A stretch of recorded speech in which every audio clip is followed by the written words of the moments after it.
Adakah anda bersedia untuk penyatuan bangsa melalui sukan bagi subjek penghayatan etika dan peradaban? Bulan ini terdiri daripada Nur Asrin, Khairina, Nur Imanuha, Nur Izwani, Nur Syafiqah dan Nur Farisha Dahlia. Pernyataan masalah. Yang pertama, bagaimanakah penyatuan bangsa dapat dicapai melalui penglibatan semua pelajar dalam pelbagai bidang sukan? Adakah sukan dapat mencipta peluang kepada setiap individu dan masyarakat bagi meningkatkan semangat patriotisme? Ketiga, mengapakah peranan ibu bapa, guru dan pensyarah begitu penting dalam memberikan pendedahan awal? Objektif pertama menentukan penyatuan bangsa dapat dicapai melalui penglibatan dalam pelbagai bidang sukan. Kedua, untuk meningkatkan semangat patriotisme dalam menanamkan makna perpaduan, menghormati antara kaum dan memupuk rasa cinta akan negara. Yang ketiga pula, untuk memberi pendedahan awal bagi setiap pelajar untuk mengambil bahagian dalam pelbagai aktiviti sukan. Kajian teori. Di Malaysia, acara sukan peringkat kebangsaan di bawah anjuran Majlis Sukan Negara Malaysia dan Majlis-Majlis Sukan Negeri. Dalam latar belakang Olimpik Purba pada tahun 776 masih terdapat rekod mengenai sambutan pertama Sukan Olimpik, namun begitu tarikh tersebut bukanlah kali pertama Sukan Olimpik telah diadakan. Olimpik juga mempunyai kepentingan agama iaitu sebagai penghormatan kepada Dewa Zeus. Justru itu pemenang sukan ini akan dihormati dan diabadikan dalam puisi. Bagi Olimpik moden pula, Zapas menjadi tuan rumah acara utama iaitu pada 3 tahun kemudian di dataran bandar di Athens. Stadium ini menjadi tuan rumah Sukan Olimpik pada tahun 1870 dan 1875 dengan sebanyak 30,000 penonton. Kita beralih pula kepada konsep. Konsep utama adalah dengan mempertingkatkan kualiti dan mutu sukan. Terdapat beberapa isu dalam sukan.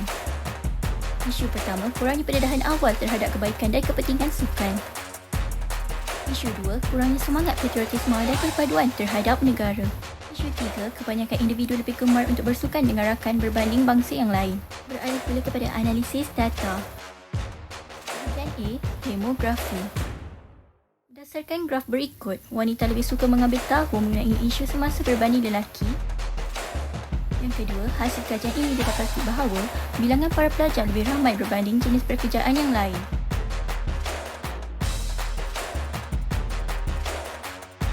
Bahagian kedua iaitu bahagian B, soal selidik. Soalan pertama, saya bersetuju bahawa terdapat segelintir pihak yang tidak menganggap sukan merupakan salah satu faktor yang dapat membantu dalam menyatukan bangsa di Malaysia. Hasil daripada analisis 1, sebanyak 57.7% iaitu majoriti daripada responden bersetuju.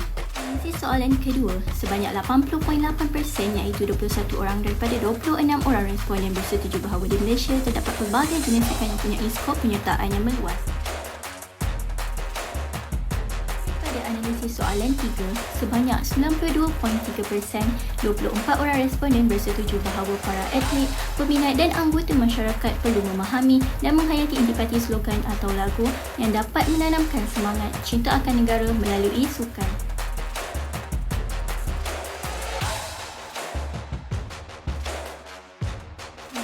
Soalan 4, sebanyak 88.5%, 23 orang responden telah menyatakan bahawa sekolah atau institusi pengajian mereka mewajibkan pelibatan setiap pelajar dalam aktiviti co-curricular.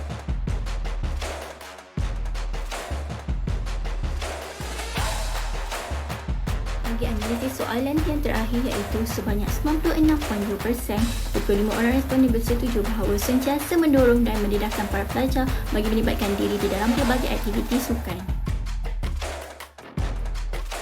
Kesimpulannya, sukan menjadi salah satu kaedah atau aktiviti yang amat bagus untuk kesihatan kita semua kerana ia dapat mencerdaskan otak dan juga mencerdaskan anggota badan kita. Di peringkat masyarakat pula, sukan menyumbang kepada peningkatan jalinan perhubungan di antara pelbagai kaum tanpa mengira agama dan bangsa yang melibatkan penyertaan, kerjasama dan sokongan. Sekian sahaja dari kami. Terima kasih.